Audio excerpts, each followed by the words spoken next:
Señores magistrados, señores invitados, público en general, muy buenas tardes. Con la venia de la mesa de honor, vamos a darle inicio a la ceremonia de presentaciones del libro Prisión Preventiva, Límites Constitucionales, de autoría del doctor Javier Llobet Rodríguez. Saludamos a la mesa de honor, doctor César San Martín Castro, juez titular de la Corte Suprema de Justicia, doctor Bonifacio Meneses González, juez superior titular, representante del señor presidente del Poder Judicial, doctor Víctor Ticona Postigo, doctor Pablo Talavera Helguera, abogado y expresidente del Consejo Nacional de la Magistratura, doctor Luis Castillo Alba, abogado y docente universitario, doctor Javier Llobet Rodríguez, abogado investigador del Instituto de Investigación Jurídica de la Universidad de Costa Rica. Acto seguido, vamos a recibir las palabras de bienvenida e inauguración a cargo del doctor Bonifacio Meneses, en representación del doctor Víctor Ticona Postigo.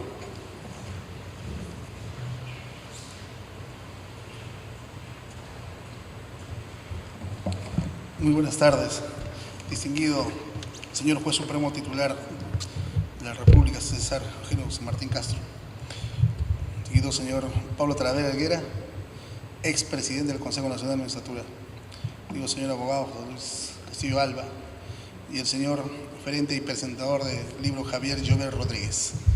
Es para nosotros sumamente honroso poder dirigir la palabra la tarde de hoy.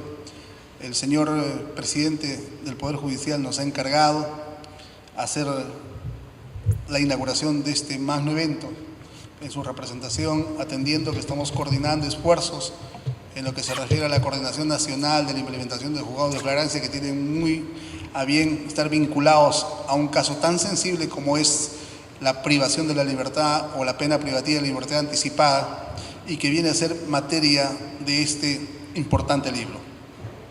Quiero decir que el doctor Javier Llobet Rodríguez proviene de las canteras de uno de los países donde se distingue el respeto de la constitucionalidad, de la Universidad de Costa Rica, y más aún haber tenido a bien hacer sus estudios de maestría y doctorado en una de las más prestigiosas universidades de Europa, como es la Universidad de Friburgo.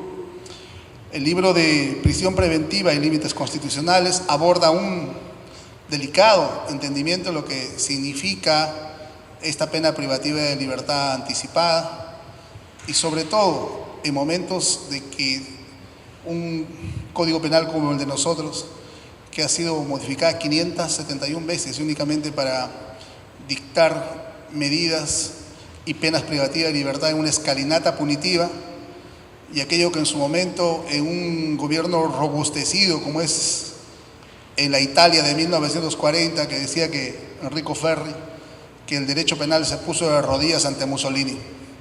La prisión preventiva obedece singularmente a esa prognosis de pena, y cómo no, el profesor Javier Llobet Rodríguez ha abordado con mucho detenimiento en este importantísimo libro sobre prisión preventiva y los límites constitucionales. Al respecto, lo que él tiene ahí entre manos es el carácter de lo que significa la Corte Interamericana de Derechos Humanos, el Tribunal Europeo de Derechos Humanos y aquellos órganos suprarregionales que hacen que los jueces podamos usar este trabajo, los señores abogados, fiscales y estudiantes de derecho, de un enjundioso trabajo sobre lo que significa la prisión preventiva.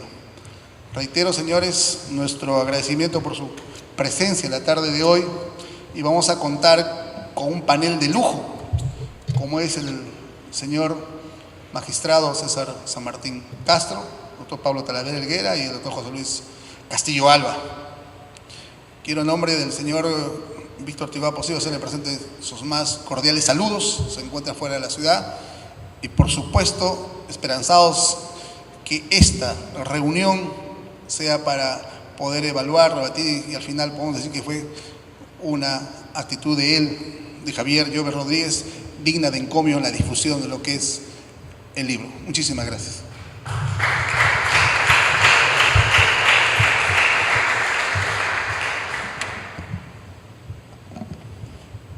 A continuación, recibamos los comentarios del doctor César San Martín Castro, juez titular de la Corte Suprema de Justicia y docente universitario. Bien, muchas gracias. Bueno, la gratitud es fundamentalmente con el autor, don Javier Llobet Rodríguez, no solo por la profundidad de su trabajo de investigación, su trabajo monográfico, sino porque ha querido realizar una edición en el Perú y sobre un tema que siempre especialmente crítico, opinable y desde luego intensamente ideológico. Intensamente ideológico porque aquí se discute o se pone en crisis, valga esta expresión, un tema que está vinculado a la misma esencia, objetivo del proceso penal, y por otro lado al respeto de la libertad personal como uno de los principales, si no el principal luego de la vida, principal derecho fundamental de la persona.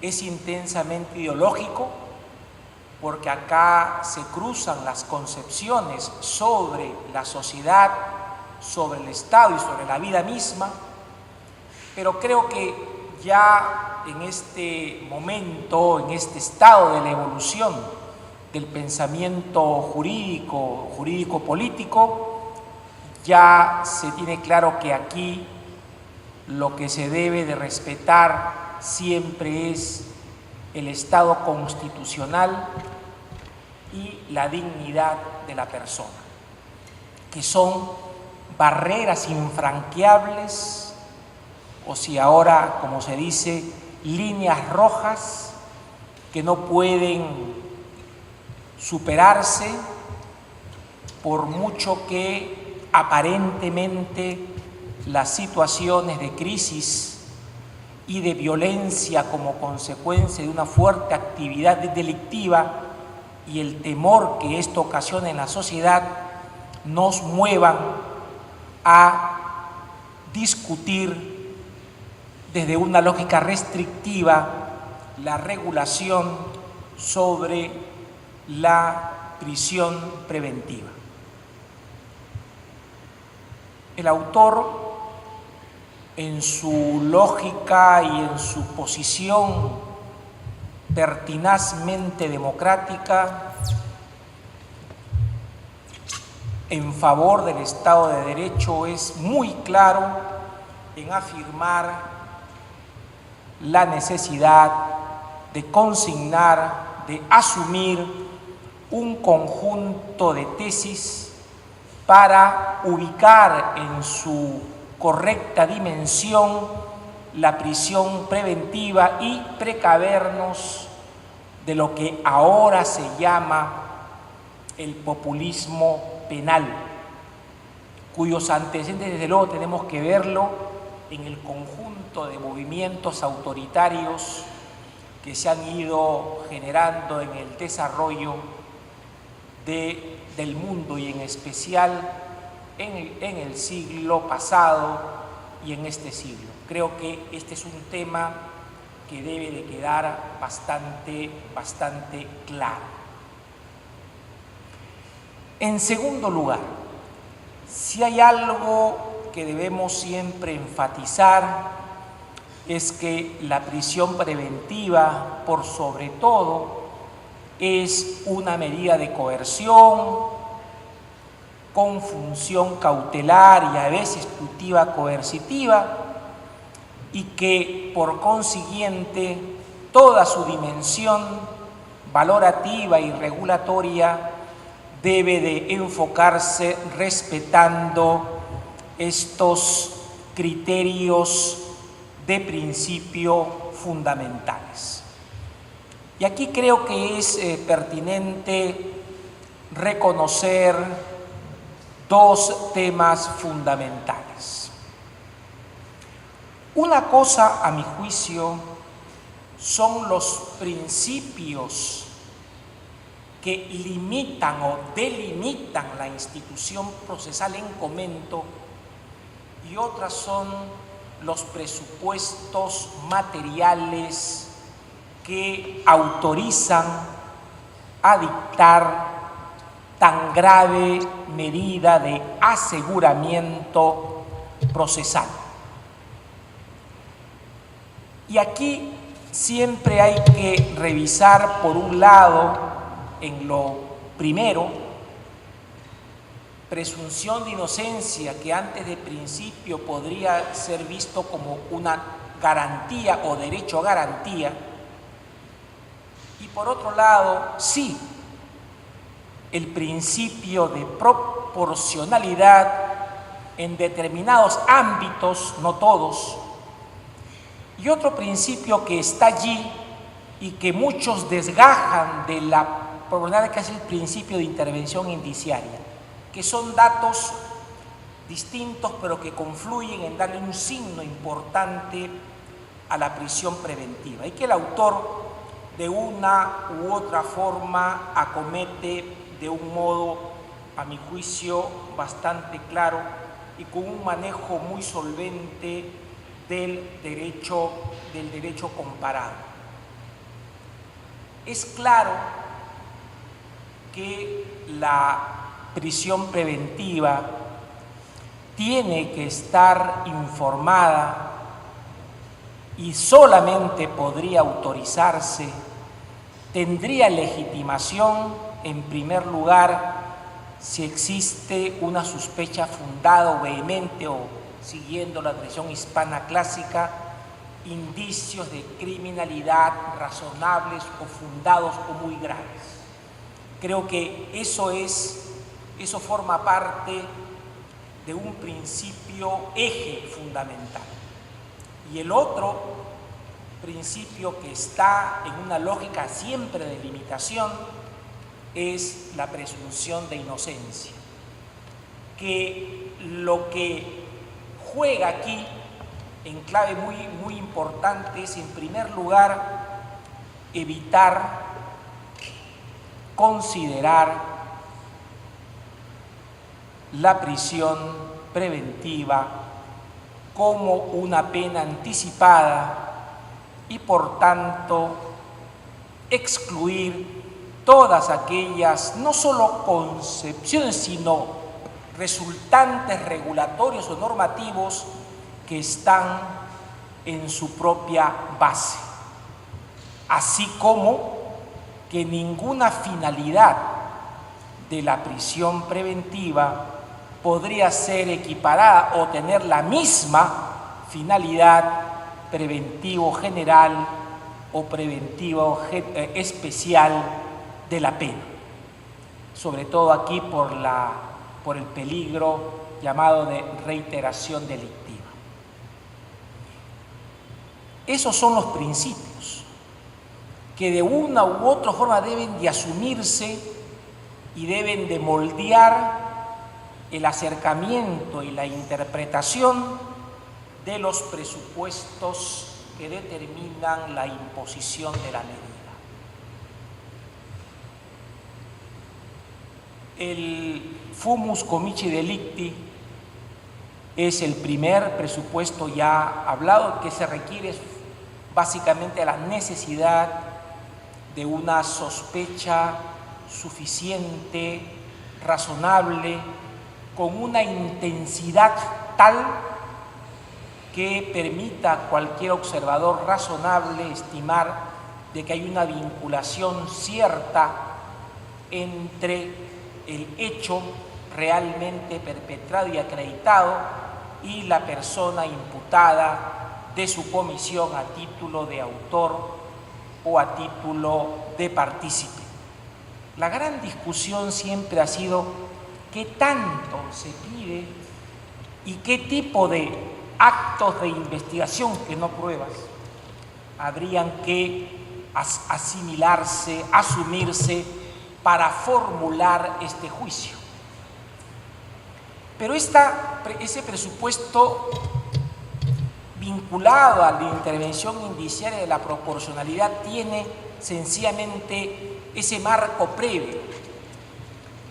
La esencia misma de la legitimidad de la prisión preventiva está finalmente en los motivos de detención o de prisión y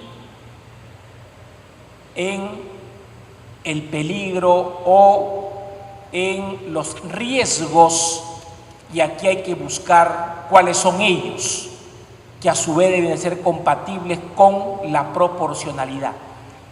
Y creo que no hay ningún problema en estimar el riesgo de fuga como uno de los mejor consolidados y asumidos como más fuertes en la lógica de la justificación racional de esta medida. Y el riesgo o peligro de obstaculización, que también tiene, aunque con un sentido menor, también es justificable. Es la teoría de los dos peligros, que es la que asume nuestro código. No asume, como en algunos momentos ha aceptado la Corte Interamericana o unánimemente y constantemente el Tribunal Europeo, la teoría de los tres peligros, incorporando al peligro de fuga y de obstaculización el peligro de reiteración delictiva. Y tal vez hoy en día el problema mayor tiene que ver con los delitos de violencia doméstica. Ya no tanto con drogas, crimen organizado, sino básicamente en violencia doméstica, en donde los datos criminológicos podrían sostener que la reincidencia y los riesgos para la víctima son mayores.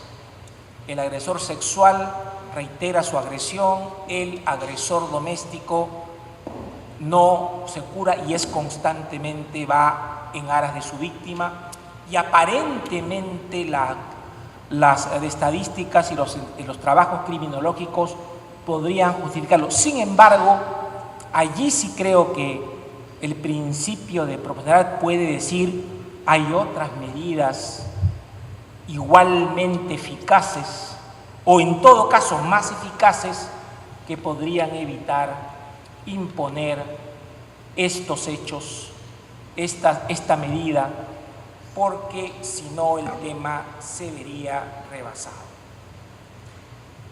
Es importante finalmente reconocer en el autor esta asunción de una concepción normativa del principio o de la garantía, derecho a garantía de presunción de inocencia, en donde en verdad, insisto, juega como límite, pero no como presupuesto.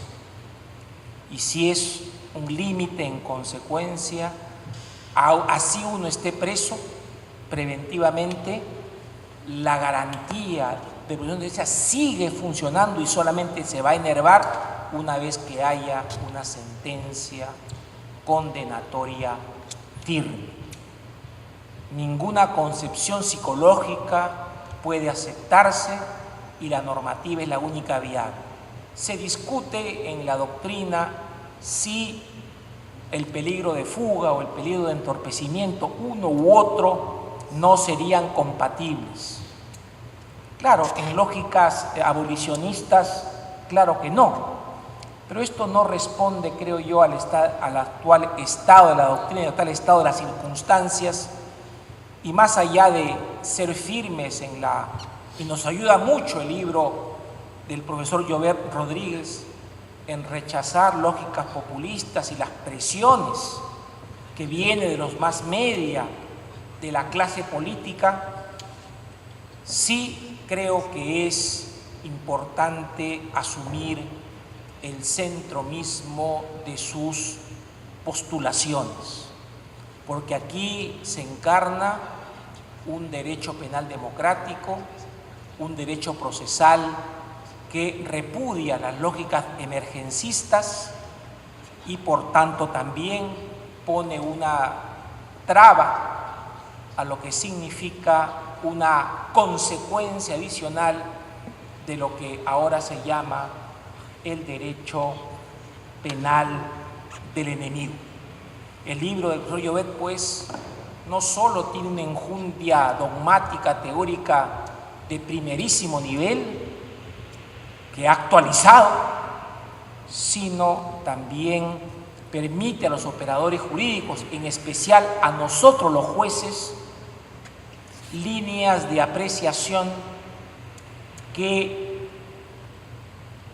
nos pueden llevar a tener una mayor conciencia y mayor solidez teórica y por tanto mayor independencia para poder rechazar desde la ley, en el interés de la ley y de la Constitución, aquellas exigencias irrazonables, autoritarias, de meter preso a cualesquiera persona para calmar la vindicta pública o la grave alarma social.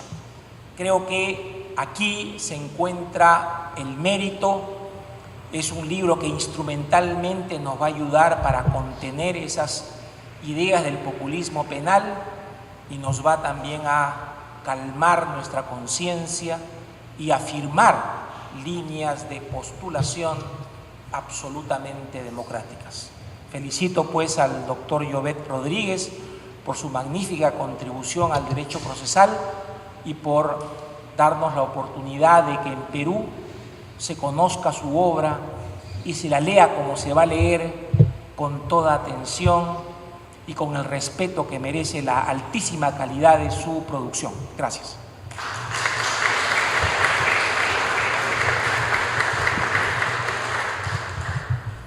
Acto seguido, invitamos al doctor Pablo Talavera Helguera, abogado y expresidente del Consejo Nacional de la Magistratura, a darnos sus comentarios. Muy buenas tardes, estimado colega, profesor Llobet, bienvenido al Perú. Es un honor para mí compartir no solamente la mesa, sino tener la oportunidad de presentar una obra tan importante como lo es el tema de la prisión preventiva y sus límites constitucionales. A los señores que participan en este evento, señores magistrados, señores abogados, funcionarios del Poder Judicial, la señora esposa del autor del libro, y quisiera partir no de la lectura o comentarios del libro, sino del título mismo y lo que significa la publicación en el Perú de esta obra. Y efectivamente este título de prisión preventiva, como lo dice el autor, prevención preventiva, límites constitucionales, nos lleva una vez más a establecer que se trata de un tema actual, pero no solamente actual desde el punto de vista de lo que es nuestra realidad, el sistema de justicia penal, sino también actual desde la perspectiva dogmática, de la perspectiva intelectual, investigadora, etcétera, porque yo diría que esta obra es una de las mejores de Hispanoamérica, no digo de Latinoamérica, no, Hispanoamérica, porque he podido constatar que varias tesis doctorales españolas citan los trabajos del profesor Llobet, y específicamente la prisión preventiva, que ya lleva 5 ediciones. 3 ediciones. 5 ediciones lleva la de su proceso penal comentado.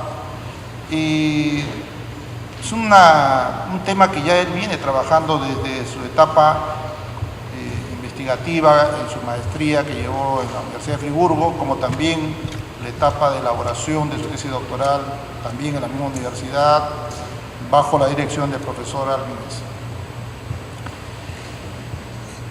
En segundo lugar, felicitar al editor aquí presente, Esteban Alvarado, por esa iniciativa de publicar este trabajo.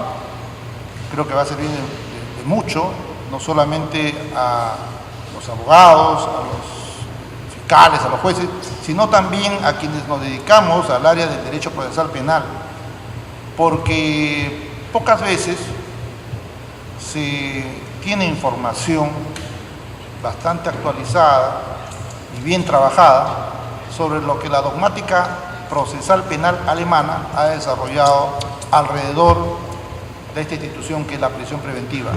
No solamente hablar de las causales, su extensión, los problemas derivados de sus límites constitucionales, sino también de los aspectos procesales. En los últimos tiempos lo que hemos notado los procesalistas es que nuestra materia ha sido absorbida o por los del derecho internacional de derechos humanos o por los constitucionalistas, ¿no? Y poco queda aparentemente para los procesalistas. Y parece que eso a veces no da los mejores resultados, porque ya vemos que hay sentencias del Tribunal Constitucional que trastocan años, décadas de trabajo de los procesalistas y los convierten en otro tipo de instituciones y a veces inasibles desde el punto de vista de una coherencia de carácter jurídico. Es una publicación que además desarrolla los principales aspectos de la prisión preventiva, no solamente aborda estos límites que vienen a ser la presunción de inocencia y principio de proporcionalidad, sino también lo relativo a sus requisitos materiales, a la sustitución de la prisión preventiva, la duración del plazo razonable y varios aspectos procesales. Y no digamos que incluso en el procedimiento hay una diferencia con nuestro código, al contrario. Si revisamos desde las causales vamos a encontrar mucha similitud con los supuestos o requisitos materiales para acordar una prisión preventiva. Yo diría que lo único que encontramos son el cambio de terminología. Y eso pasa en muchas legislaciones conocidas. Por ejemplo, la legislación española o ordenanza procesal penal alemana utiliza el concepto de sospecha fundada de criminalidad o culpabilidad.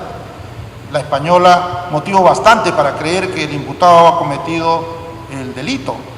O la italiana, que ya un poquito se diferencia, cuando utiliza el concepto de graves indicios de culpabilidad, que de ahí un poco recoge también este concepto el Código Procesal Penal de Costa Rica, cuando habla de de suficientes elementos probatorios, que es el concepto que también recogía el Código Procesal Penal peruano en 1991. Pero nuestro código emplea otra terminología: fundados y graves elementos de convicción, que también es el concepto, creo, lo utiliza Costa Rica, y que razonablemente permitan considerar que se ha cometido un delito y que el imputado está vinculado en calidad de autor o partícipe. Muy bien. Chile también tiene su propia realidad, tiene una idea de la exigencia de antecedentes suficientes para poder estimar que, con probabilidad que se haya cometido un delito por parte del imputado. Pero ¿qué es lo que, desde un punto de vista de sistema de justicia, se viene produciendo alrededor de la prisión preventiva? Cuando participamos en la elaboración del Código Procesal Penal de 2004, nunca pensábamos que el concepto que se iba a internalizar en los ciudadanos, no solamente en quienes estamos en el sistema de justicia, sino en los ciudadanos de a pie, pensábamos que, como en otros países o como en los libros se señalaba, el tema de la oralidad, el tema de la publicidad, la transparencia, el modelo acusatorio, no. El concepto que hoy usted le pregunta a cualquier ciudadano es prisión preventiva. Cualquiera sabe qué cosa es prisión preventiva y lo relaciona con el sistema penal inmediatamente. Yo antes no escuchaba más que algunas ideas como captura, detención, pero este concepto así, prisión preventiva, todos lo saben. Y eso refleja el interés y la relevancia de trabajo como este, en lo que no solamente se aborda desde el punto de vista dogmático acerca de la prisión preventiva y sus límites, sino también de la realidad latinoamericana. A partir de los datos, entre otros, por ejemplo, lo que en su momento trabajó ILANUD, de colocar la situación para efecto de su reflexión en la época actual del llamado populismo penal o populismo punitivo, y que pese a nosotros sufrir las mismas circunstancias probablemente que el profesor Llobet señala en su obra y también en su experiencia, su práctica judicial, porque él ha estado 19 años aproximadamente en el sistema, en el Poder Judicial, de los cuales más o menos poco más de una década ha estado sirviendo en tribunal de casación. Esa praxis la ha llevado también a estimar que en Latinoamérica se presenta una situación en la cual se endurece la respuesta en la persecución penal al aplicar el instituto de la prisión preventiva bajo la presión de la opinión pública, la prensa, la ciudadanía en general, como una primera herramienta de reacción frente a lo que se denomina la inseguridad ciudadana. Inseguridad ciudadana que no podemos negar que por efecto también de la demografía y otras circunstancias, ¿cierto?, del propio desarrollo o la forma de desarrollo económico de nuestros países, se produce un incremento. Si ustedes estadísticamente revisaron los últimos 12 años, van a ver que las penas han aumentado el 300% frente al 25 o 30% de incremento del número de delitos cometidos en el país. Pero sin embargo, los legisladores, de primera mano, la respuesta es más penas, más cárcel. Muy bien. Pese a esas circunstancias, las respuestas han sido distintas en Latinoamérica. Y pese a otra circunstancia adicional de percepción ciudadana. Y es que todos los días nos levantamos y lo único que vemos son delitos. ¿Pero por qué vemos delitos todos los días? Porque hoy hay cámaras en todo sitio. La pregunta que nos haríamos es, yo que he trabajado viendo delitos comunes, bandas, organizaciones, ¿es que hay más delitos, mucho más delitos que antes? No, es que hay mucho más cámaras y por lo tanto los medios de comunicación los pasan todos los días. Y nos enferman porque nos sobrecoge pues, ver no solamente cada hecho delictivo o violento, sino hasta cada accidente de tránsito que se produce, ¿no?, y de cualquier país del mundo. Dicho esto, en el Perú se ha producido una reacción de reforma de la prisión preventiva como se ha producido, por ejemplo, en Costa Rica o aquí cerca nomás en Chile. Fíjense ustedes, Chile tiene su código del 2000, nosotros tenemos el 2004, Costa Rica creo 98, 96. Y se ha reformado el artículo 239 incorporando el 239 bis. Y en Chile se ha incorporado en el artículo 140 un conjunto de modificaciones. ¿Y a dónde apuntan esas modificaciones? Sobre todo las de Chile. Ya no estimar que los fines son de aseguramiento del proceso, sino de defender a la sociedad y al ofendido. Es decir, cuando se ve en peligro la sociedad o el ofendido, entonces se aplica la prisión preventiva. Es decir, eso es lo que denomina el profesor Llobet la extensión de las causales de prisión preventiva. Por eso es que es actual, no solamente porque se da un fenómeno mediático o un fenómeno de la realidad, sino porque jurídicamente es un fenómeno nuevo. Se están extendiendo las causales y eso prontamente puede llegar al país, porque bastaría que un legislador empiece a ver la legislación colombiana, costarricense o chilena para incorporar más. Y claro, ahora que está de moda dar recetas cuando se presentan los candidatos a la presidencia de la República, harán su listado de causales, ¿no?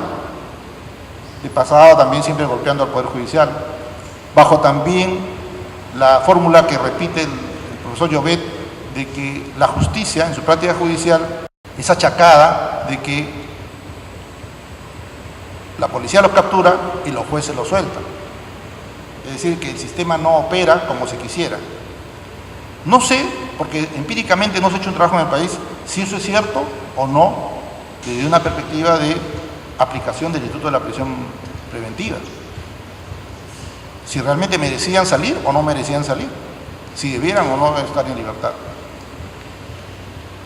Y esta extensión de las causales, como por ejemplo establecer que alguien tiene que irse preso porque tiene un número determinado de hechos imputados, o porque tiene procesos pendientes, o porque por desgracia le imputaron por un delito que anteriormente fue condenado, bueno, se va de frente a la cárcel.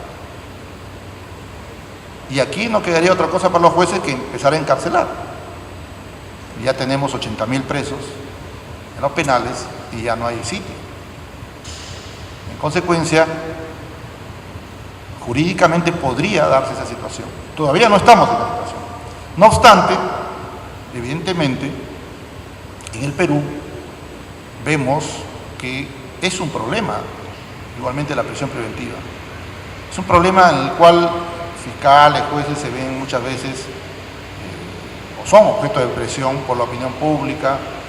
Alguien llama por teléfono a la radio e inmediatamente tratan de establecer y juzgar ahí mismo que tiene que estar esa persona en prisión.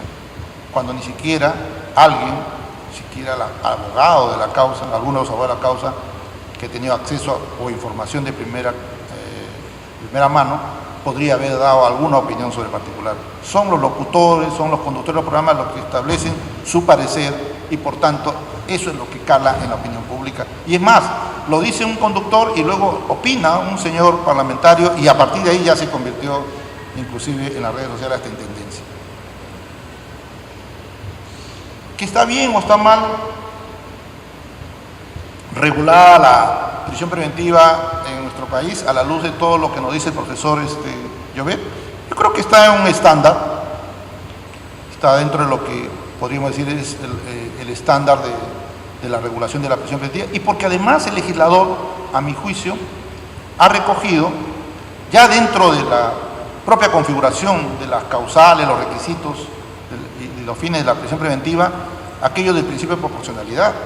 Porque el principio de proporcionalidad no solamente funciona como límite en términos, digamos, del legislador, sino también en términos de lo que el juez va a tener que emplear para su aplicación. Ya el legislador, de algún modo, hizo un juicio de ponderación al momento de regular de esa manera las causales. Idoneidad, necesidad, pues, en estricto. Ya da pautas. De modo tal que exigir en la motivación, y ahí va a discrepar seguramente con el doctor Castillo Alba, en algunos casos otra vez la proporcionalidad y que se la detallen minuciosamente, yo creo que en algunos casos sí, pero no en todos los casos, porque ya el artículo 168 da pautas que se tienen que observar. El legislador establece una graduación en términos del fumus comissi delicti, en términos de la gravedad de la pena o del delito, y en términos de la exigencia del peligro procesal. Yo quiero detenerme en una parte del trabajo del profesor Llobet que está vinculado a presunción de inocencia y el requisito de, en nuestro caso, en nuestro país, de fundados y graves elementos de convicción que razonablemente permitan considerar que el imputado ha cometido el delito en materia del proceso. Ya lo ha dicho el profesor San Martín, Javier Llobet no asume una posición psicologista, es decir, no admite que por el incremento de los elementos de convicción se vaya debilitando la presunción de inocencia, asume una posición normativa conforme a la cual rige durante todo el proceso hasta que haya una sentencia firme, y por otro lado establece que efectivamente la presunción de inocencia es un límite que es compatible con la prisión preventiva y que evidentemente hay una influencia de la presunción de inocencia sobre la prisión preventiva en la medida que toda esta influencia pasa como un manto en lo que corresponde a la regulación de esta institución procesal. Y por supuesto señala que tal incompatibilidad tampoco se presenta cuando se exige aquello de la sospecha fundada de culpabilidad, en nuestro caso graves y fundados elementos de convicción, que vamos a decirlo así, es el punto de partida para poder analizar un caso de prisión preventiva. Pero destaca que no es una consecuencia de la presunción de inocencia, sino más bien está relacionado con el principio de proporcionalidad y particularmente con el interés estatal de persecución en la medida en que, conforme va aumentando o incrementando el caudal probatorio, cuadro probatorio, como diría Jacobello, se hace necesario adoptar una medida como tal. Es una condición necesaria, pero no suficiente, por supuesto, para acordar una medida de prisión preventiva.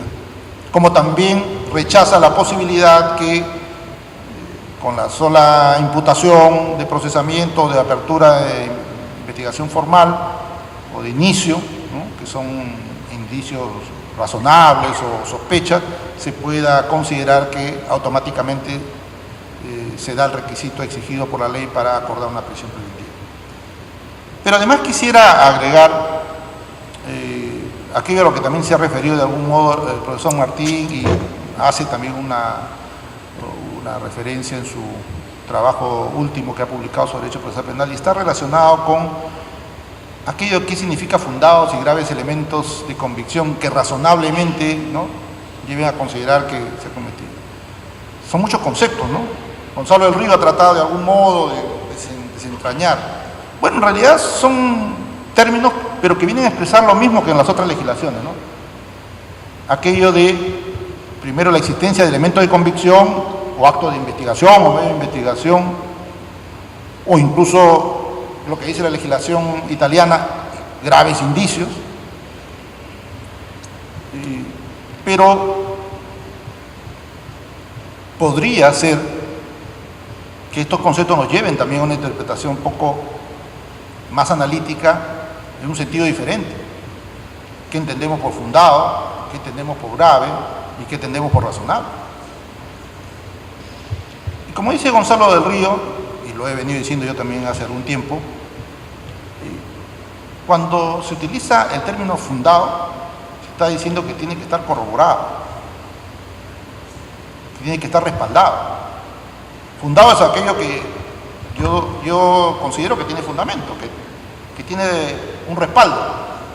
Pero grave, los elementos de convicción no son graves o menos graves. Los elementos de convicción, o sea, ese actos de investigación, son lo que son. Pero este concepto, ¿de dónde proviene? Si vamos a la legislación italiana, cuando ellos hablan de graves indicios, también tienen ese problema y es materia de estudio por procesalistas italianos, entre ellos Mauro Iacobello, que tiene un trabajo sobre el estándar de las medidas cautelares de carácter personal. Y ahí discute acerca de esto de la gravedad, porque en la legislación italiana sí se utiliza para efecto de valorar los indicios, su gravedad, su precisión y su concordancia. Cuestión que aquí, en nuestro código, artículo 158, no se exige. Y en consecuencia, sí, cuando trabajamos los indicios, podemos hablar de gravedad en la medida que nos lleve a una conclusión con una fuerza tal de carácter probatorio, como podría ser, por ejemplo, el hallazgo de la huella en el lugar de los hechos por parte del imputado, o en el arma, o qué sé yo, o en la bóveda donde está el dinero o la joya. Entonces, es un indicio de carácter grave, ¿no? Que en la clasificación de los indicios se compara con, o se confronta con el indicio de carácter leve y también se distingue con el indicio de carácter necesario. Entonces, yo creo que la gravedad no va por ahí, no va el concepto de gravedad a relacionarse con que si es grave el elemento de condición o es grave el indicio. Yo creo que no, porque el acervo o cuadro probatorio, como diría Iacobello, puede estar conformado por indicios o puede estar conformado por actos de investigación, llamada prueba personal directa, o cualquier otro elemento que se pueda considerar representativo, inclusive un video, qué sé yo. Si esto es así, entonces, ¿qué significa grave? Yo considero que grave tiene que ver con cuál es el grado o estándar de respaldo, con qué suficiencia se puede considerar que se cumple con ese requisito para efecto de acordar una prisión preventiva. Y razonable, que puede tener muchas acepciones, es considerado en las legislaciones, en la legislación comparada y también en la doctrina comparada, eso es razonable como que no se está exigiendo la certeza, que razonablemente significa como probabilidad, que es un concepto que utiliza la legislación expresamente como competencia, ¿no? Además de utilizar razonable, habla de probabilidad, probabilidad, dice, ¿no? Entonces las legislaciones utilizan los términos, pero hay que interpretarlo y considerar que ambos, tanto gravedad como razonabilidad, lo que apuntan es a un cierto grado de probabilidad, es decir, a un cierto umbral para efecto de declarar que se tiene vamos a decir, unos elementos suficientes para considerar que se pueda acordar la prisión preventiva. ¿Cuál estándar? El de prevalencia o preponderancia, es decir, que más probable que sí, es decir, hay elementos disponibles que refuerzan la tesis de la hipótesis principal, o por el contrario, las hipótesis alternativas son las que tienen mayor probabilidad.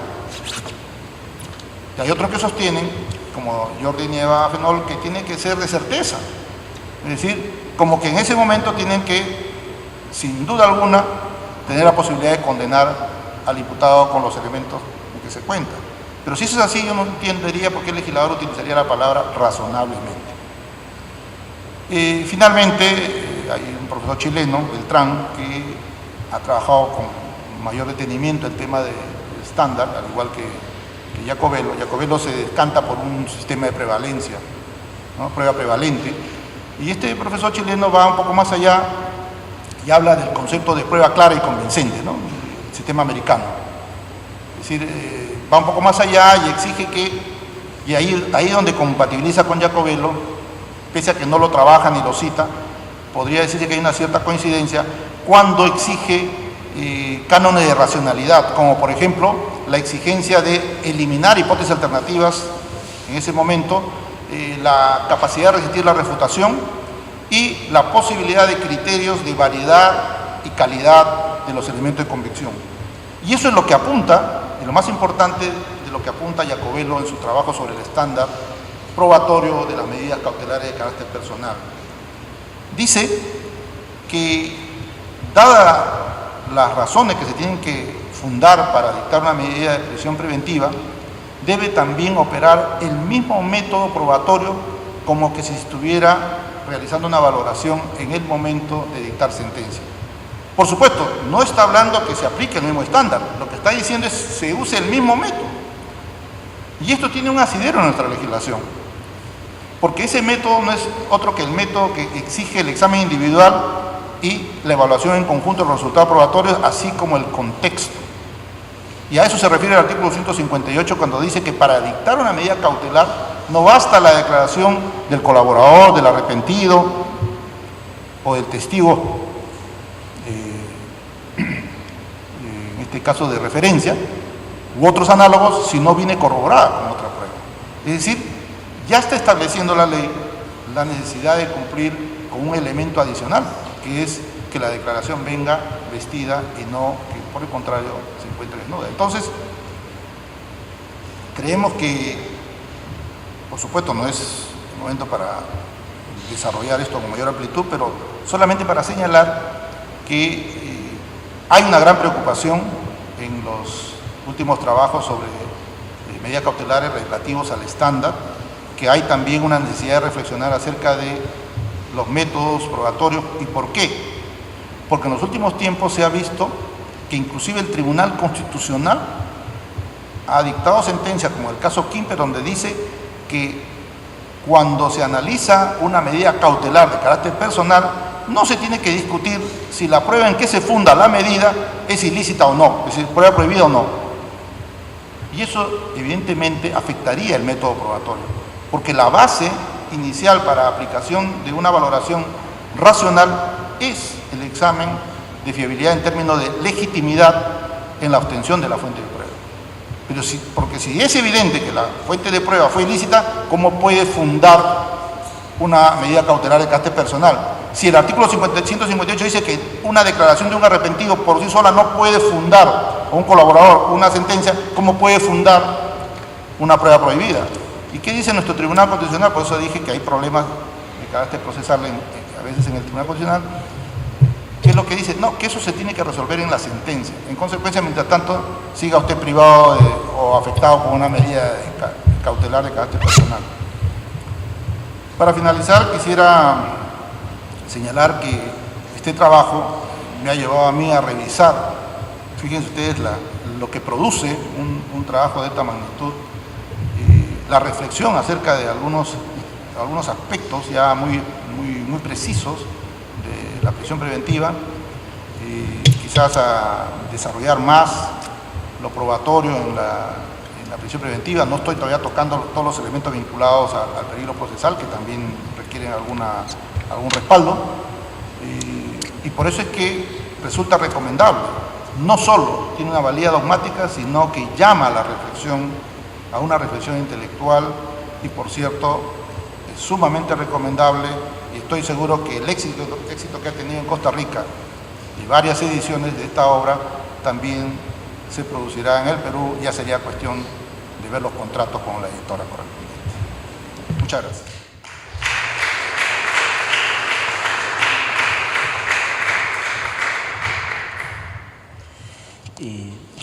A continuación, invitamos al doctor Luis Castillo Alba, abogado y docente universitario, a darnos sus comentarios.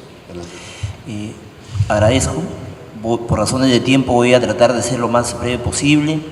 Para mí es un gusto compartir esta mesa de honor con el doctor César San Martín, con el doctor Pablo Talavera y sobre todo con el profesor y amigo Javier Llobet Rodríguez.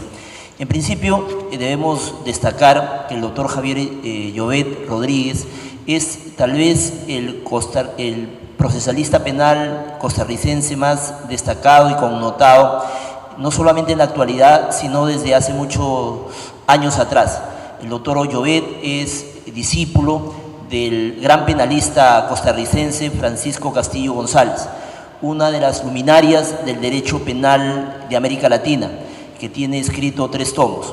La obra del doctor Javier Llobet es frondosa, abundante, ha publicado cerca de 30 obras, ha escrito más de 100 artículos, no solamente en castellano, sino en idioma alemán, que es su segunda lengua, y se trata de un publicista no solo de nota, sino sumamente destacado y brillante, que comenzó justamente, luego de su tesis doctoral, a publicar sobre la prisión preventiva en un libro que, como ha destacado el doctor Pablo Talavera, tiene 3 ediciones en Costa Rica, aunque no se trata del libro ni más famoso ni más vendido, porque el trabajo que ha circulado más en los jueces, fiscales y abogados de Costa Rica es el proceso penal.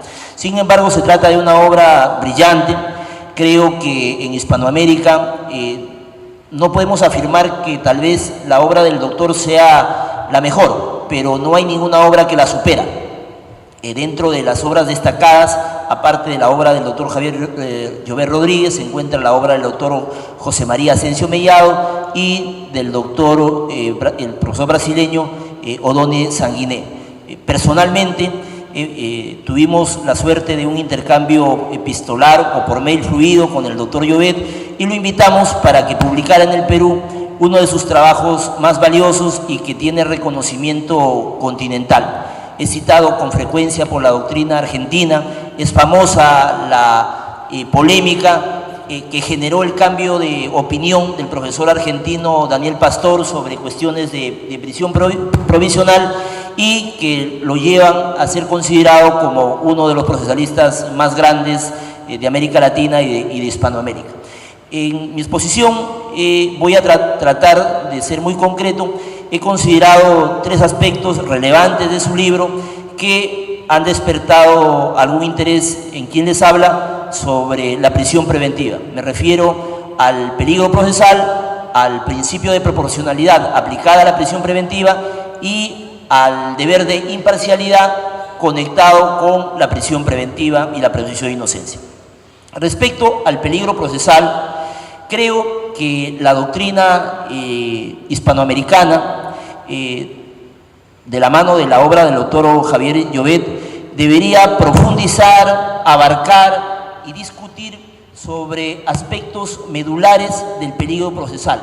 Yo creo que nos quedamos a medio camino cuando consideramos que el peligro procesal solo debe ser un peligro concreto. Personalmente estimo que el peligro procesal debe cumplir 3 requisitos, además de ser concreto. O, si se quiere, el peligro concreto tendría 3 manifestaciones. En principio, el peligro procesal tiene que ser un peligro cierto y real. ¿Esto qué supone? Que el peligro procesal tiene que ser probado, tiene que ser acreditado con un determinado estándar probatorio por parte de la Fiscalía.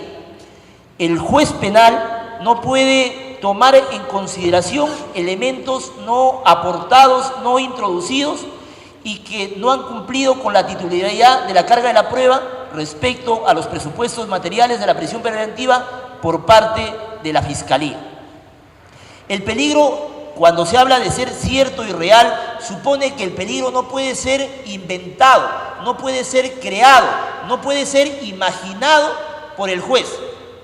Lamentablemente, uno lee jurisprudencia nacional y extranjera y se da cuenta que el peligro, cuando no es inventado, creado o supuesto por el juez en base a conjeturas y sin que haya ni siquiera indicios racionales, el juez lo argumenta. El peligro procesal tiene que estar probado y justificado, pero una cosa que el peligro procesal real y cierto, debe ser probado y justificado, y otra cosa es que el peligro procesal solamente se quede en retórica o en argumentos. ¿Esto qué supone? Que el peligro procesal tiene que estar debidamente acreditado, debe ser real. Por ejemplo, cuando estamos frente a un peligro procesal no real, al menos no justificado racionalmente y no acreditado, cuando el juez dice que se dicta la prisión preventiva porque el reo, el imputado, puede influir sobre los testigos. El imputado puede influir en los testigos. ¿Qué testigos? Tienen que estar individualizados, tienen que estar determinados, tienen que estar precisados. Una frase genérica que puede influir en los testigos no basta. ¿Cuáles son los actos de investigación, los datos objetivos, los hechos, los indicadores que le llevan a afirmar al juez que el imputado puede influir en los testigos? El decir que puede influir en los testigos mientras no se encuentre escoltado, respaldado o complementado con actos de investigación o indicios graves y fundados, no debería merecer la prisión preventiva. Y en la medida que no esté acreditado, en la medida que no esté corroborado, no se cumple con el primer requisito del que el peligro procesal concreto debe ser cierto y real. En segundo lugar, creemos que el peligro procesal, además de cierto y real, debe ser un peligro grave. Y creo que acá entra en toda su dimensión la vigencia del principio de proporcionalidad.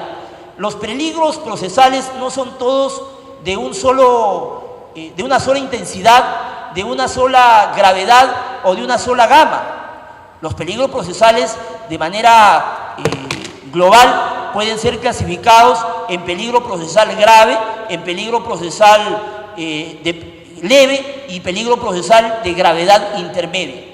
¿Qué clase de peligro debe merecer la imposición de la prisión provisional? El peligro procesal grave.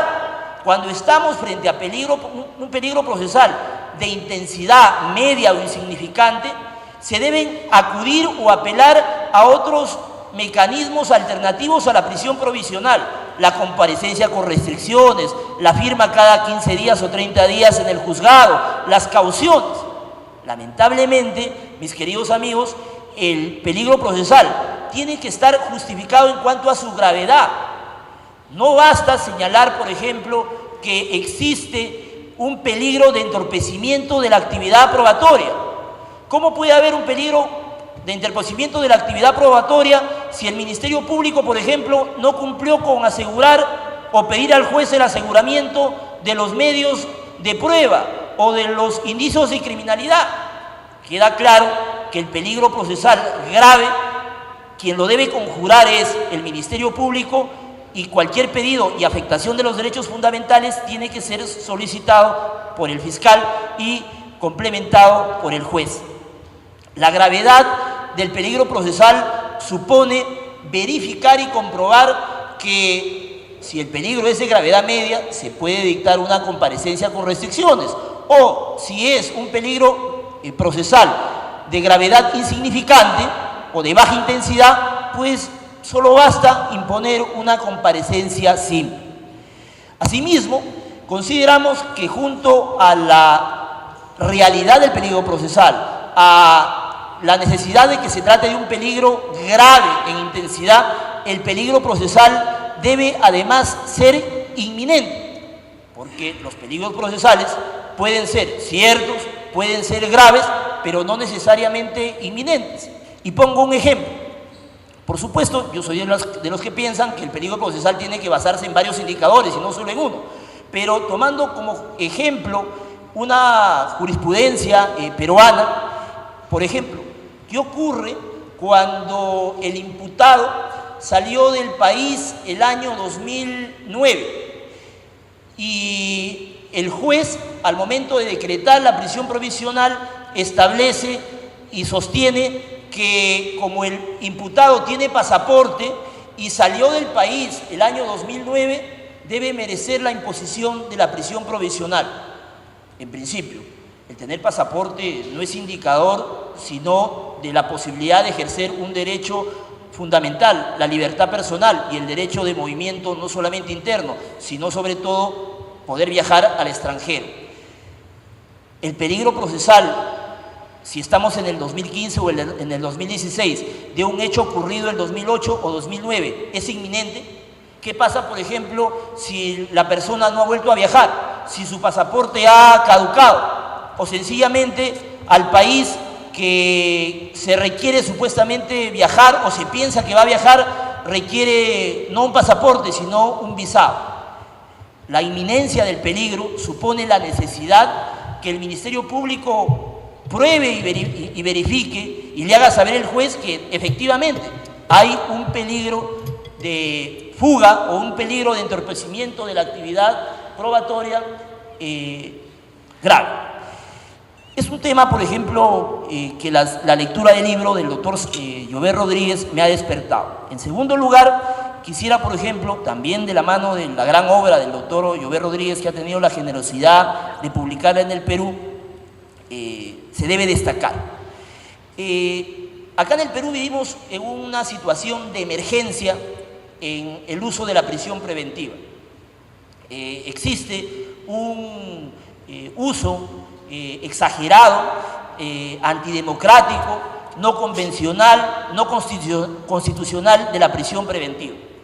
Yo creo que la clave de la bóveda para limitar el ejercicio de la prisión preventiva no solamente se encuentra en los presupuestos materiales recogidos en el artículo 268 del Código Procesal Penal, referidos al peligro procesal, riesgo de fuga, entorpecimiento de la actividad probatoria, pena probable o graves y fundados elementos de convicción.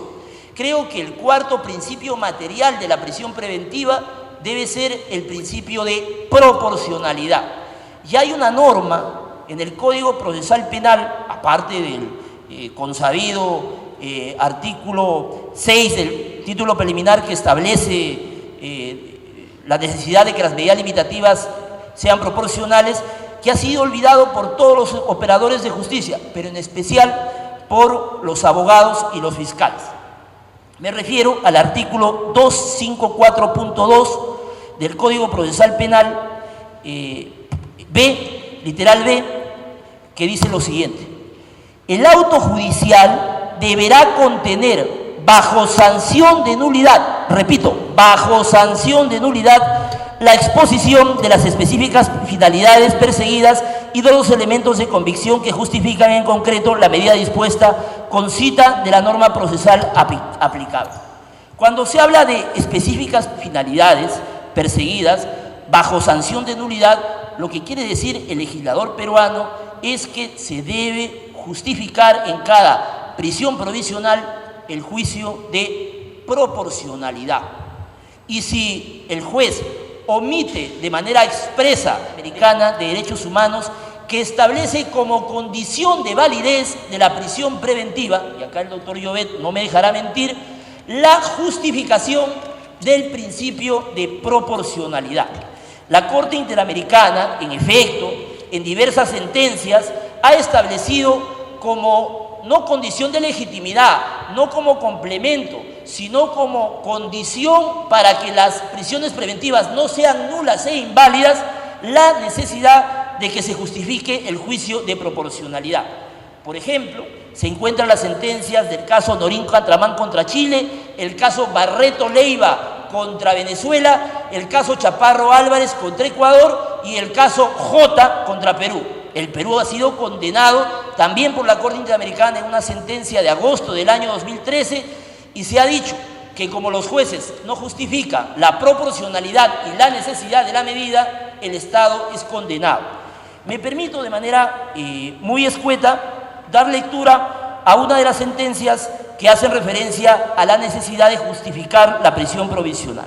En el caso Barreto Leiva contra Venezuela, la Corte Interamericana ha señalado que en consecuencia se declara que el Estado, al no haber brindado una motivación suficiente respecto a la consecución de un fin legítimo compatible con la Convención a la hora de decretar la prisión provisional del señor Barreto Leiva, violó su derecho a no ser sometido a detención arbitraria consagrada en el artículo 7.3 de la Convención. Acá me parece que debe destacarse, debe desarrollarse y debe tenerse en cuenta la diferencia conceptual básica de la prisión preventiva en relación con el principio de proporcionalidad. La Corte Interamericana de Derechos Humanos ha distinguido entre la privación de la libertad legal y la privación de la libertad arbitraria. Se puede tener una privación de la libertad legal, pero a la vez esta privación de la libertad ser legal y ser arbitraria. Por ejemplo, puede cumplirse con todos los requisitos del artículo 268. Estamos frente a una prisión preventiva legal, pero cuando no se justifica, no se motiva y no se sustenta de manera adecuada el principio de proporcionalidad en el subprincipio de idoneidad, de necesidad y proporcionalidad en sentido estricto, esa sentencia es, prisión preventiva es nula o inválida desde el punto de vista por lo menos convencional. Evidentemente, los jueces penales podrían aplicar la jurisprudencia uniforme y obligatoria de la Corte Interamericana. Y cuando hablo de jueces penales no solamente me refiero a los jueces peruanos, sino a los jueces de toda América Latina que forman parte del sistema interamericano de protección de los derechos humanos y que se encuentran vinculados por la sentencia de la Corte Interamericana de Derechos Humanos. ¿Qué pasa? Lamentablemente, mis queridos amigos, en el Perú, y acá tenemos los abogados, gran responsabilidad, si no la principal responsabilidad, olvidamos las sentencias de la Corte Interamericana de Derechos Humanos que distinguen entre privación de la libertad legal y privación de la libertad arbitraria. Pero lo más grave, podemos desconocer las sentencias de la Corte Interamericana, pero no podemos pasar por alto la aplicación obligatoria del artículo 254.2b, que sostiene que el auto judicial deberá contener bajo sanción de nulidad la exposición de las específicas finalidades perseguidas. Evidentemente, mis queridos amigos, como hay un vacío respecto al juicio de proporcionalidad, tanto desde el punto de vista convencional y legal, fácilmente se puede considerar que gran parte de las prisiones preventivas en el Perú, como en el resto de América Latina, son inconvencionales. Son ideas, por supuesto, que ha despertado el libro brillante y sugestivo del doctor Llobet Rodríguez. Y termino con un tema que me llamó poderosamente la atención en los últimos días, cuando revisando la jurisprudencia del Tribunal Europeo, gracias al ejemplo del doctor San Martín Castro, del doctor Talavera, del doctor Neira, que revisan y enseñan que hay que mirar a otros lados sobre temas convencionales, veía que España, en el caso Servat contra España, ha sido condenado el año 2010 por violación al principio de imparcialidad en relación con el principio de presunción de inocencia en la imposición de una prisión preventiva. ¿Qué había ocurrido? El fiscal solicita la prisión preventiva, la defensa concurre a la audiencia, discuten sobre aspectos relevantes planteados por el fiscal respecto al peligro procesal, a los indicios graves y fundados de criminalidad. Y el juez no toma en cuenta los argumentos del fiscal, no toma en cuenta los argumentos de defensa y decreta la prisión preventiva en base a criterios propios. Es decir, se sale del marco de la discusión y el debate en la audiencia de prisión preventiva y considera que el fiscal incorrectamente planteó mal su requerimiento de prisión preventiva respecto al peligro procesal y considera que debe haber otra prueba y otras razones, sin que dichos hechos y pruebas se haya debatido y cuestionado por las partes en el juicio. ¿Qué dice el Tribunal Europeo? Como el juez penal salió del marco del debate generado por las partes y planteado por los hechos introducidos en su momento por la Fiscalía, el Tribunal y el Estado quebrantaron el principio de imparcialidad de tal manera que se terminó condenando a España por una prisión preventiva en donde el juez había salido del marco de la discusión. Yo creo que las consecuencias de esta sentencia del Tribunal Europeo de Derechos Humanos son poderosas. Creo que más allá de esperar un pronunciamiento de la Corte Interamericana, debería plantearse, por ejemplo, que cuando un juez decreta la prisión preventiva fuera y más allá del marco de debate de lo planteado e introducido en la audiencia por el fiscal, ese juez tendría que ser, además de apelarse, recusado, porque evidentemente está no aportando, sino introduciendo criterios no introducidos por el fiscal y no debatidos en el contradictorio por las partes. Agradezco la presencia de nuestro querido y distinguido amigo y profesor, el doctor Javier Llobet Rodríguez, y reconocemos su enorme trayectoria, no solamente académica, sino democrática. Pues como dijo muy bien el doctor San Martín Castro al inicio de esta conferencia, el tener una opción ideológica por la prisión preventiva no solamente supone tomar un partido por una cuestión académica o jurídica, sino tomar partido también, y esto añadiría, por un derecho procesal penal democrático o por un derecho procesal autoritario.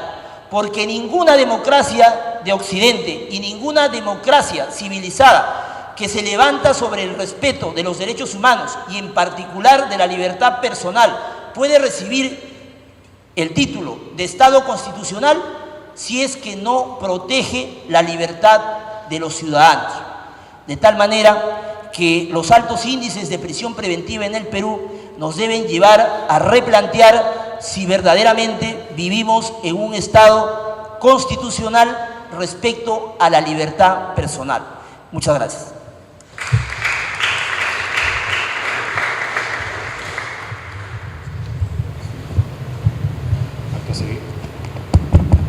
Acto seguido, vamos a leer una breve reseña histórica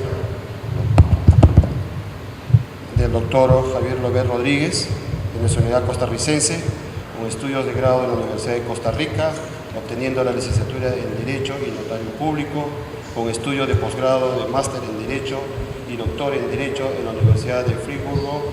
Es miembro del Colegio de Abogados de Costa Rica desde el 25 de mayo de 1983.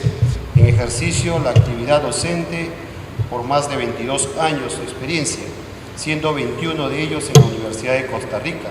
Investigador académico, ex magistrado, consultor de temas de Derecho Penal, Derecho Procesal Penal, Derecho Penal Juvenil, conferencista y autor de diversas publicaciones realizadas en Alemania, Argentina, Colombia, Costa Rica, España, Italia, México, Nicaragua, Panamá, Perú, Uruguay, República Dominicana y Venezuela, al cual le brindamos un fuerte aplauso para sus palabras finales.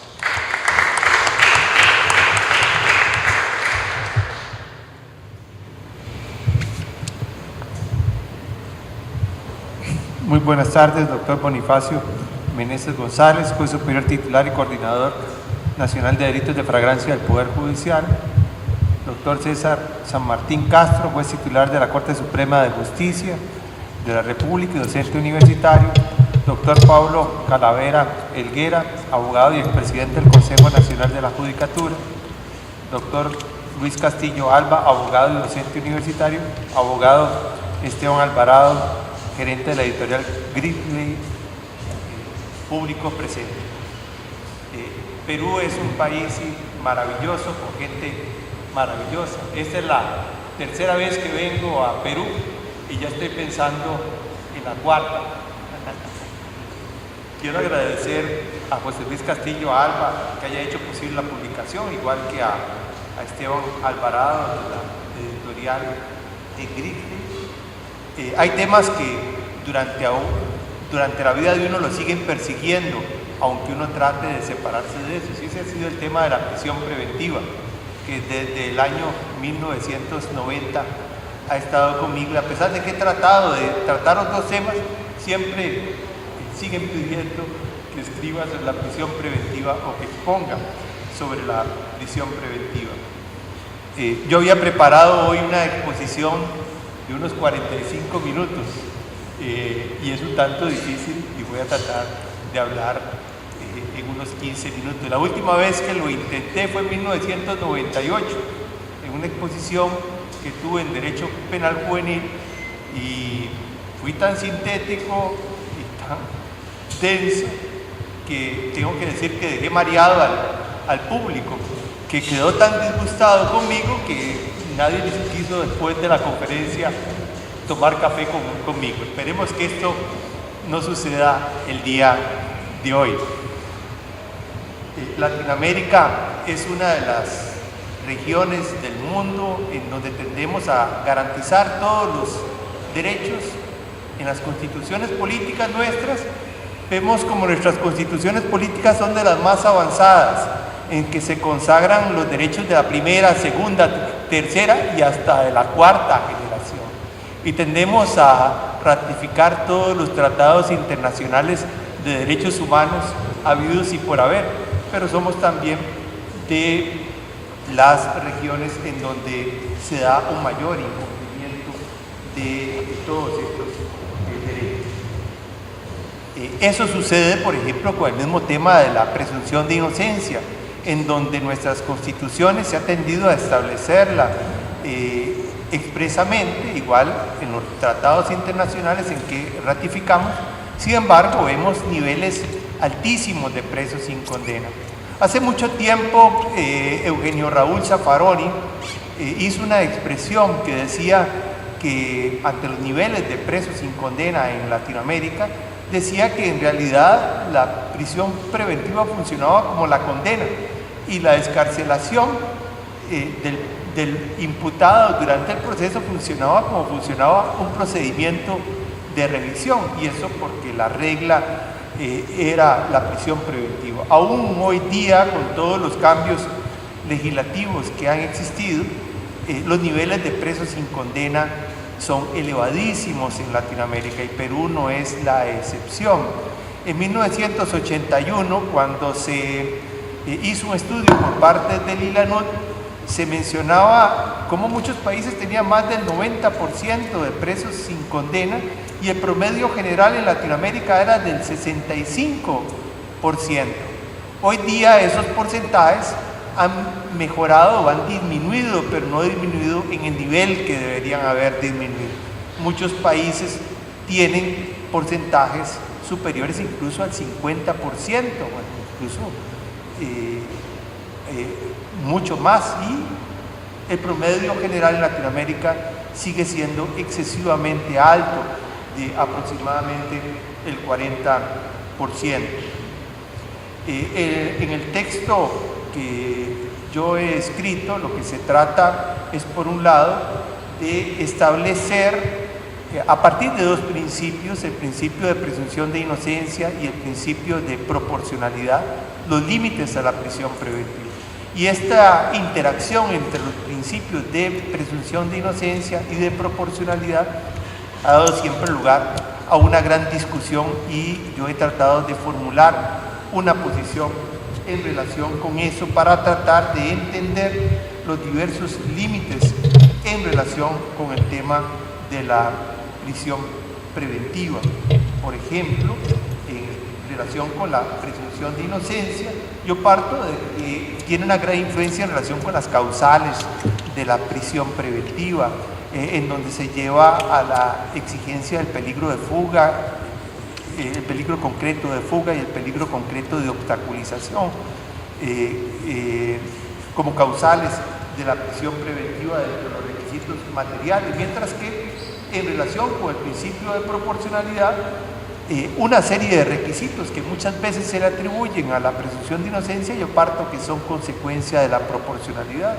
Por ejemplo, la probabilidad de la responsabilidad del imputado. Aquí se habló antes de la concepción normativa y la concepción psicológica de la presunción de inocencia, y es claro que la presunción de inocencia debe ser un principio que rige hasta sentencia firme, lo que ha sido reconocido por parte de la Corte Interamericana de Derechos Humanos. Precisamente, como decía un autor alemán,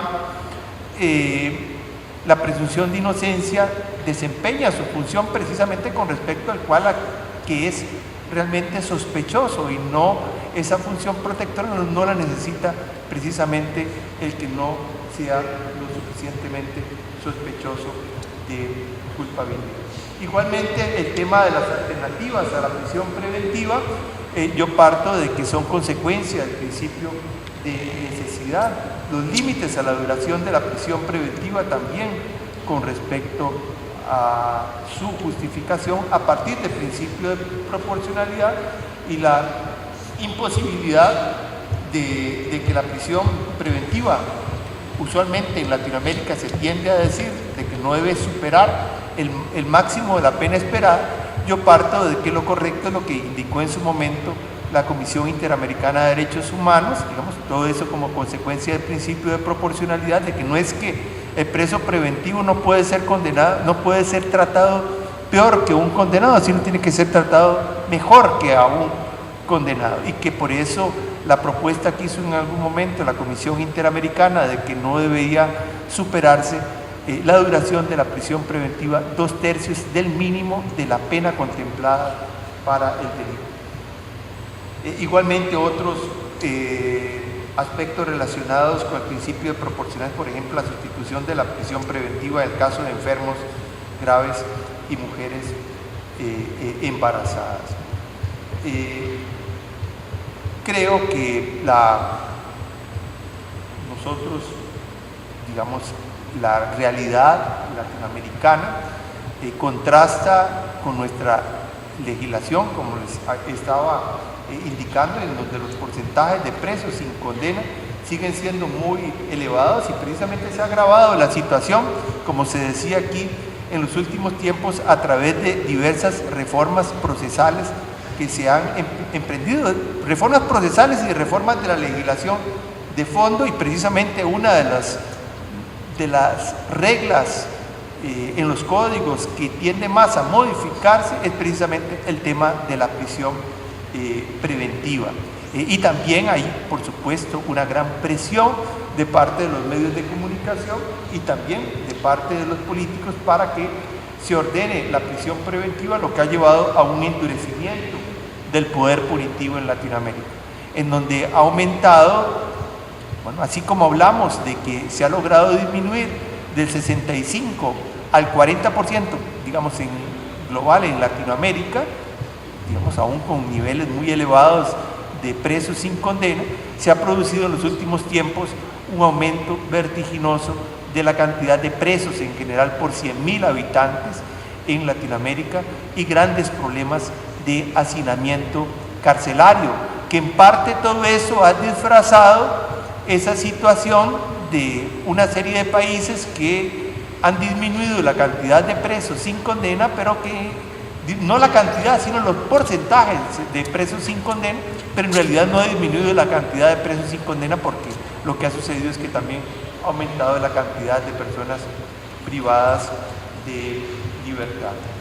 Como les decía, la premura del tiempo me obliga a ser muy escueto en la exposición. Yo creo que esta borrachera teórica en que podemos caer cuando hacemos todo un desarrollo sobre la prisión preventiva, y ahí pueden ver todo un desarrollo, ¿verdad?, de unas posiciones y lo que dice un autor y lo que dice otro, y muchas precisiones, ¿verdad?, igual que con respecto al principio de proporcionalidad, no nos debe llevar a desconocer la realidad de la problemática de la prisión preventiva en Latinoamérica y de la cantidad, no solo los altos porcentajes que se mantienen de presos sin condena, sino también de la cantidad de privados de libertad en prisión preventiva en Latinoamérica y con graves problemas de hacinamiento.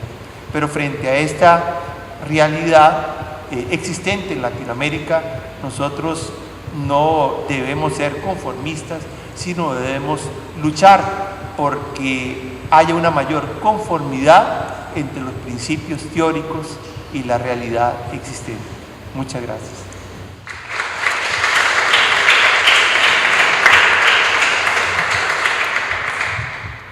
El Poder Judicial agradece al doctor Javier Lobet Rodríguez por su excelente publicación, a los señores panelistas, miembros de la mesa de honor, doctor César San Martín Castro, doctor Bonifacio Meneses González, doctor Luis Castillo Alba, a los magistrados participantes y al público en general. Damos por concluida esta actividad académica. Muchas gracias.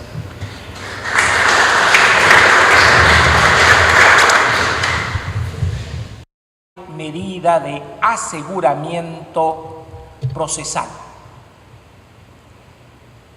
Y aquí siempre hay que revisar, por un lado, en lo primero, presunción de inocencia, que antes de principio podría ser visto como una garantía o derecho a garantía, y por otro lado, sí, el principio de proporcionalidad en determinados ámbitos, no todos, y otro principio que está allí y que muchos desgajan de la proporcionalidad, que es el principio de intervención indiciaria, que son datos distintos pero que confluyen en darle un signo importante a la prisión preventiva, y que el autor de una u otra forma acomete de un modo, a mi juicio, bastante claro y con un manejo muy solvente del derecho comparado. Es claro que la prisión preventiva tiene que estar informada y solamente podría autorizarse, tendría legitimación en primer lugar si existe una sospecha fundada o vehemente, o siguiendo la tradición hispana clásica, indicios de criminalidad razonables o fundados o muy graves. Creo que eso forma parte de un principio eje fundamental.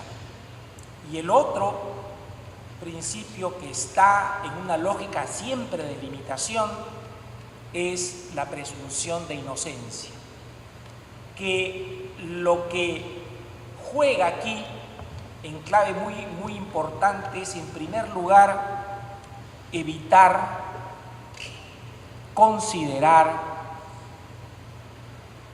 la prisión preventiva como una pena anticipada y, por tanto, excluir todas aquellas, no solo concepciones, sino la prisión preventiva. El autor, en su lógica y en su posición pertinazmente democrática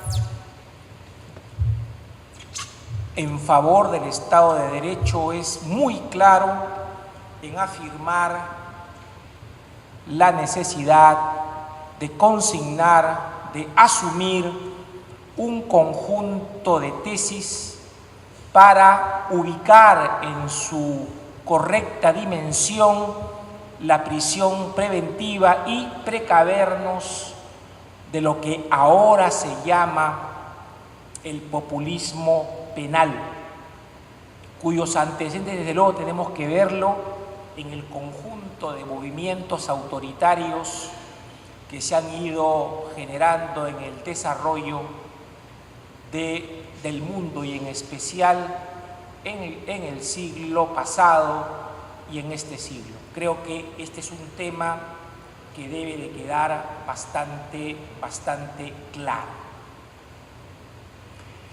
En segundo lugar, si hay algo que debemos siempre enfatizar, es que la prisión preventiva, por sobre todo, es una medida de coerción con función cautelar y a veces tutiva coercitiva, y que por consiguiente toda su dimensión valorativa y regulatoria debe de enfocarse respetando estos criterios de principio fundamentales.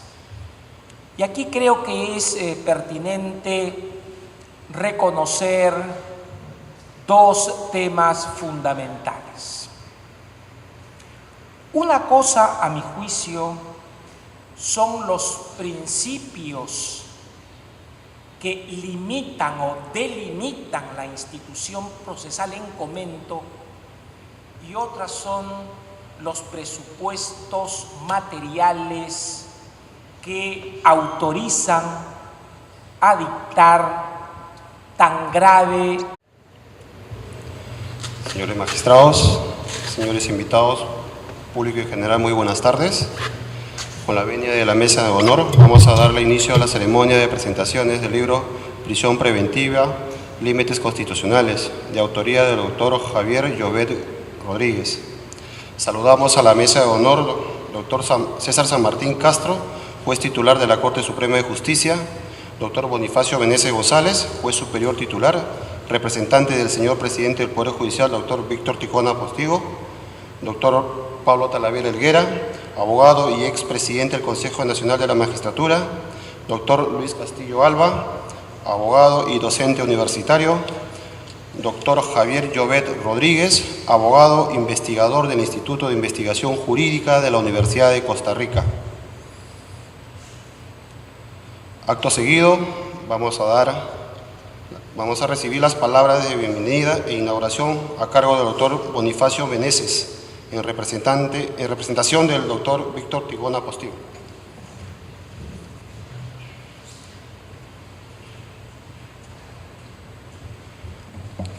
Muy buenas tardes, distinguido señor juez supremo titular de la República, César Eugenio San Martín Castro, distinguido señor Pablo Talavera Helguera, expresidente del Consejo Nacional de la Magistratura, digo señor abogado José Luis Castillo Alba y el señor referente y presentador del libro Javier Llobet Rodríguez.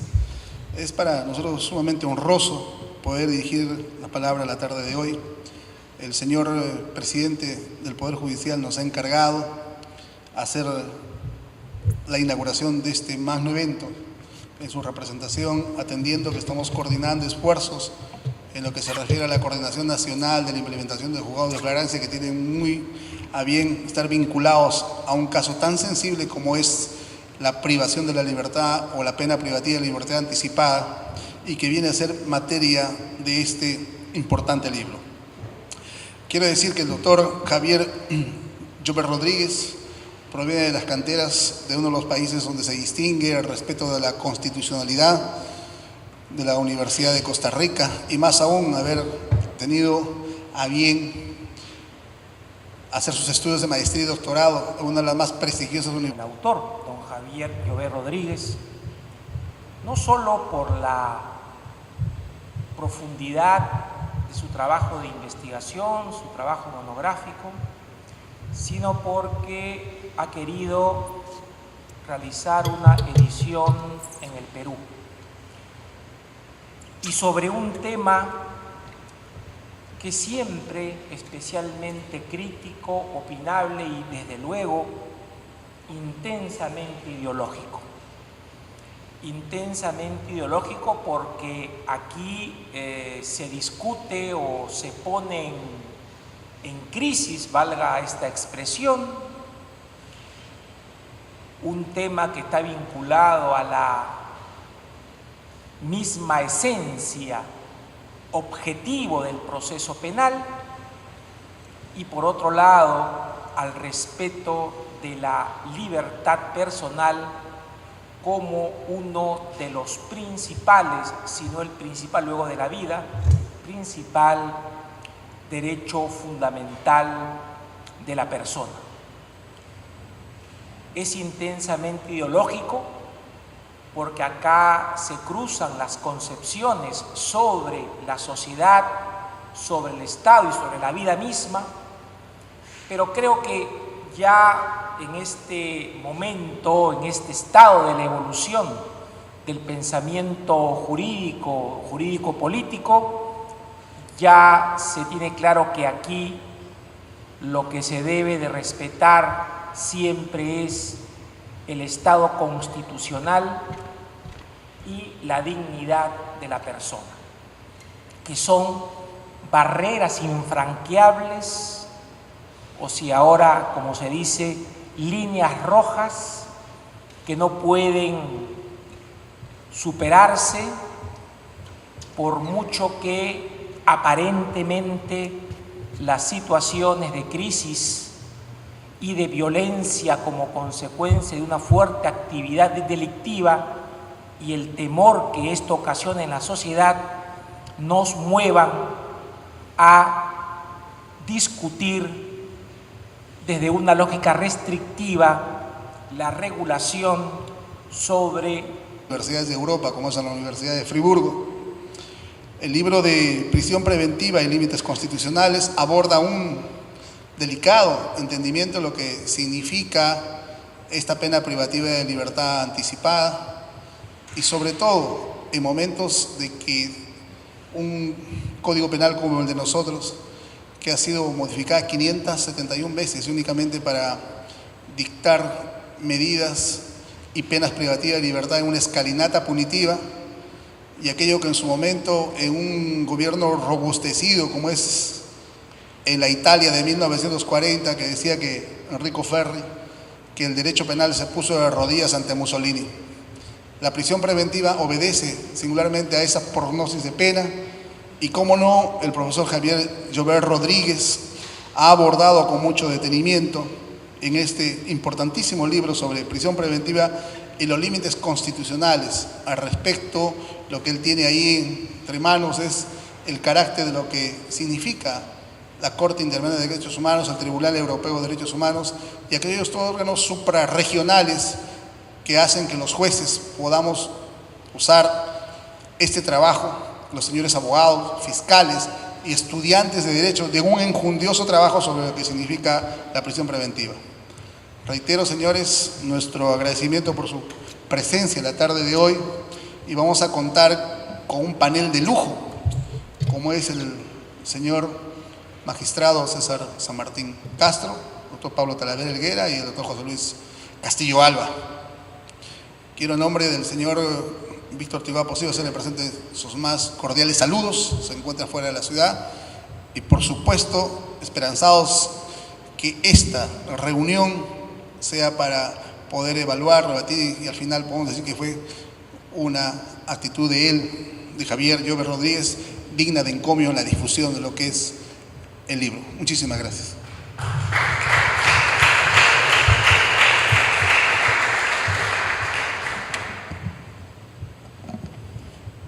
A continuación, recibamos los comentarios del doctor César San Martín Castro, juez titular de la Corte Suprema de Justicia y docente universitario. Bien, muchas gracias. Bueno, la gratitud es fundamentalmente con